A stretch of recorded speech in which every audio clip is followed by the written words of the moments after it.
തൃശൂർ പൂരം സംബന്ധിച്ച ആശങ്കകൾ പരിഹരിക്കുന്നതിനായി പ്രത്യേക കൌൺസിൽ യോഗം വിളിക്കണമെന്ന് തൃശൂർ കോർപ്പറേഷൻ കൌൺസിൽ യോഗത്തിൽ ആവശ്യപ്പെട്ട് പ്രതിപക്ഷവും ബിജെപിയും.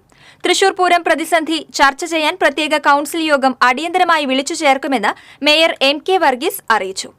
ഹൈക്കോടതി വിധികളിലും കേന്ദ്ര നിയമങ്ങളിലും പെട്ട് തൃശൂർ പൂരം പ്രതിസന്ധിയിലായ സാഹചര്യത്തിൽ ശക്തമായി ഇടപെട്ട് ഇതിനൊരു പരിഹാരം കാണണമെന്ന് ജോൺ ഡാനിയൽ, N പ്രസാദ് അടക്കമുള്ള കൌൺസിലർമാർ യോഗത്തിൽ ഉന്നയിച്ചു. തൃശൂർ പൂരം സംബന്ധിച്ച് പ്രത്യേക കൌൺസിൽ യോഗം അടിയന്തരമായി വിളിച്ചു ചേർക്കുമെന്ന് മേയർ MK വർഗീസ് പറഞ്ഞു. തൃശൂർ പൂരത്തിന് അതിന് തന്നെയാണ് ഒന്നാം സ്ഥാനം. കാലങ്ങളായി വളരെ ഭംഗിയായി നടത്തി വരികയും അതിന് യാതൊരു തരത്തിലുള്ള കുഴപ്പങ്ങളില്ലാതെ അത് ഏതൊക്കെ തരത്തിൽ പ്രൗഢിയോട് കൂടി നിലനിർത്തിക്കൊണ്ട് വലിയ ആഹ്ലാദത്തോടെ നടക്കുന്ന ഒരു സംരംഭമാണ്. അതിന് ജാതിയില്ല, മതമില്ല, രാഷ്ട്രീയമില്ല, ഒറ്റക്കെട്ടായി തൃശ്ശൂരിൽ നടത്തുന്ന ഒരു സംരംഭമാണ്. ആ സംരംഭത്തിനെ കുറിച്ച് ഏത് പ്രവർത്തന രംഗത്ത് അതിന് അപാകതകൾ ഉണ്ടായാൽ ആ അപാകതകൾ ചൂണ്ടിക്കാട്ടി അതിനെ നേർവഴിക്ക് നയിക്കേണ്ട അല്ലെങ്കിൽ ഉത്തരവാദിത്വം ഏറ്റെടുത്തുകൊണ്ട് തൃശ്ശൂർ കോർപ്പറേഷനുണ്ട്.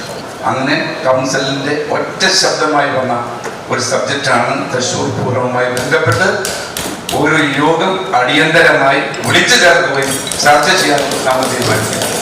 തൃശൂർ കൂർക്കഞ്ചേരി റോഡ് നിർമ്മാണം അശാസ്ത്രീയമായാണ് നടക്കുന്നതെന്നും നിർമ്മാണത്തിൽ അപാകതയുണ്ടെന്നും പരസ്യ ബോർഡുകൾ അനധികൃതമായി ഇവിടെ സ്ഥാപിച്ചതായും പ്രതിപക്ഷ കൗൺസിലർമാരായ മുകേഷ് കൂളപ്പറമ്പിലും ജയപ്രകാശ് പൂവത്തിങ്കിലും പറഞ്ഞു.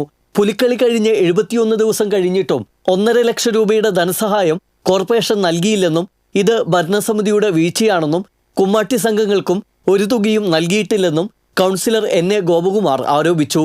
രൂക്ഷമായ തെരുവുനായ ശല്യത്തിന് പരിഹാരം വേണം. റോഡുകളിൽ മാഞ്ഞുപോയ സീബ്ര ലൈൻ വരയ്ക്കുന്നതിന് നടപടിയെടുക്കണം. കുറുക്കന്മാരുടെ ശല്യത്തിന് പരിഹാരം വേണം.